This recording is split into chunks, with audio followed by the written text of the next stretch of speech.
And the first thing I'd like to touch with is Doug Pederson. Mm. Honestly, I'm sick of him. I'm sick of it. I mean, the last few years, it's just been a steady decline. And this Hmm. year, I mean, it's just spiked even worse. Uh, it's obvious that his play callings have just they've reached rock bottom. If we want to look at this game specifically, um, these read options. Now, when you have a quarterback that can run the football, a very popular play to run with them, and we see Lamar Jackson do it a whole lot, are read Hmm. options. And they are very useful. But when they're being pulled as often as Doug likes to call them, they stop being as useful. Yeah. You absolutely need to get Jalen Hurts out of the pocket and running around. He probably needs to average, 60, 70 yards a game rushing. But I don't think the way to go about that is just with constant read options. Do you have a problem with that? I mean, I do and I don't.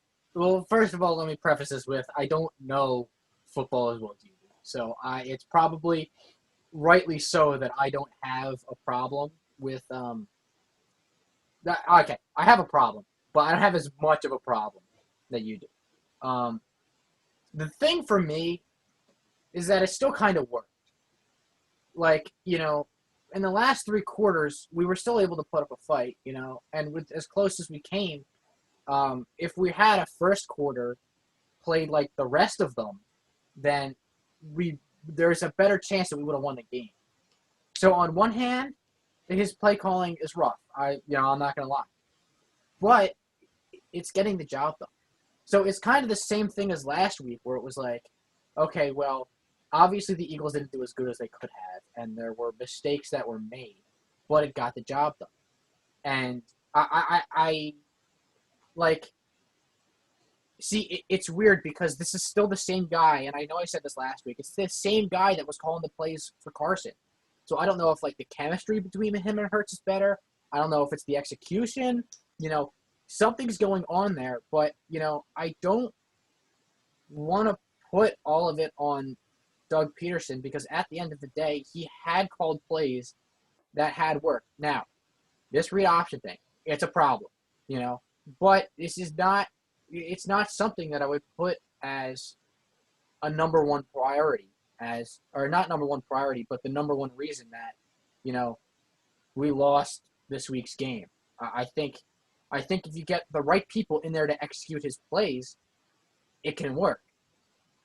I agree. Like not all of his play calling was bad. Not Uh-huh. all of it was bad.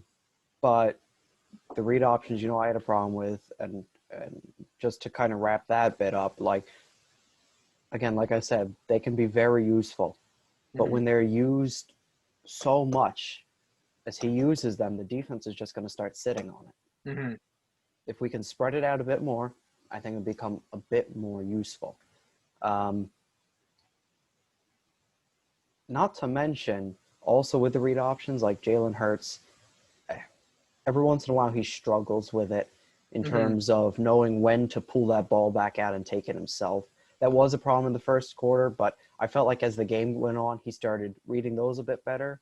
But other than the read options, there was one play in the third quarter. It was 3rd and 6.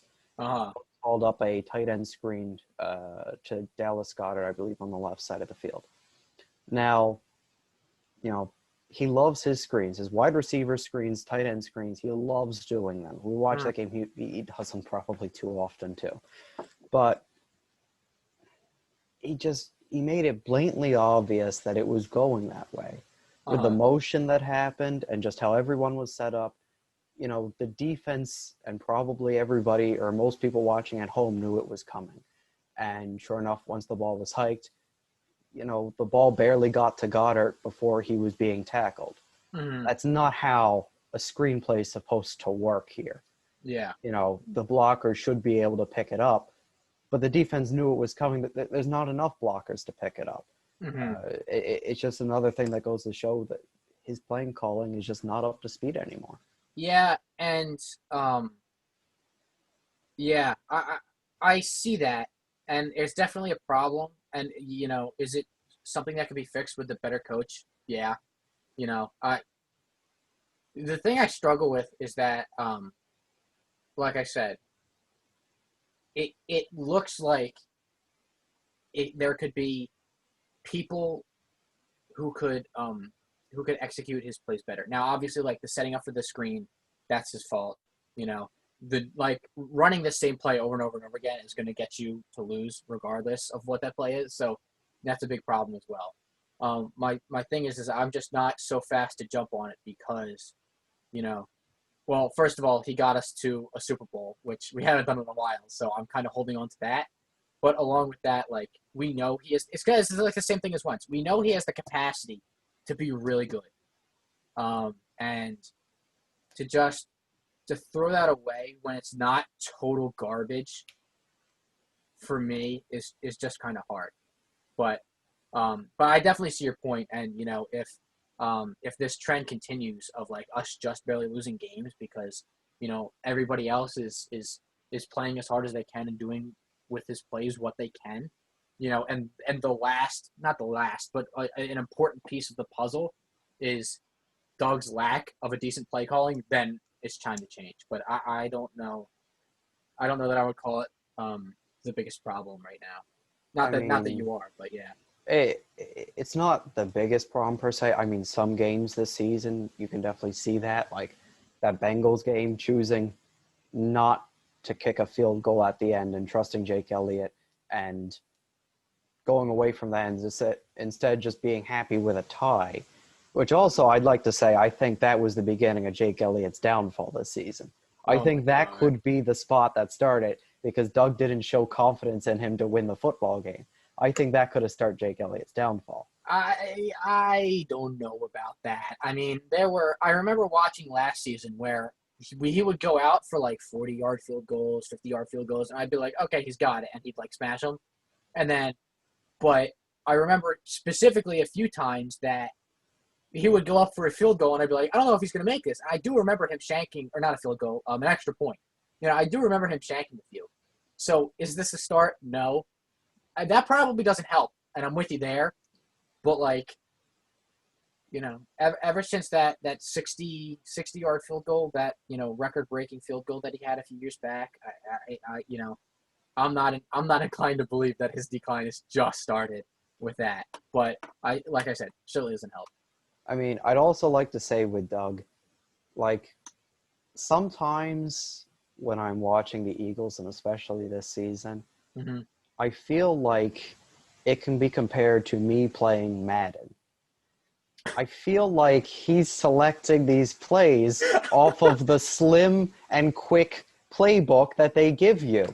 Uh-huh. I feel like when I play Madden, I'm not too advanced into that and picking plays and dialing it up. I just don't have enough time to do that. Yeah. But like, I find myself running like the same 8 to 10 Mm-hmm. plays over and over again.